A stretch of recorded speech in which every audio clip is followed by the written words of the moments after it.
بیزیب. گفت تکشینک.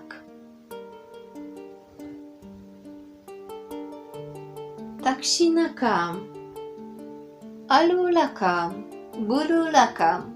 من وقتی که به اینجا می آمدم از جوی بار پریدم، افتیدم، پایم گلالود شد. شویم با سیاهی زیبا می شود. گفت گرگ. اما الولک در گفته خودش استوار بود. رو پایت رو شسته بیا. گرگ به خانه‌اش رفت.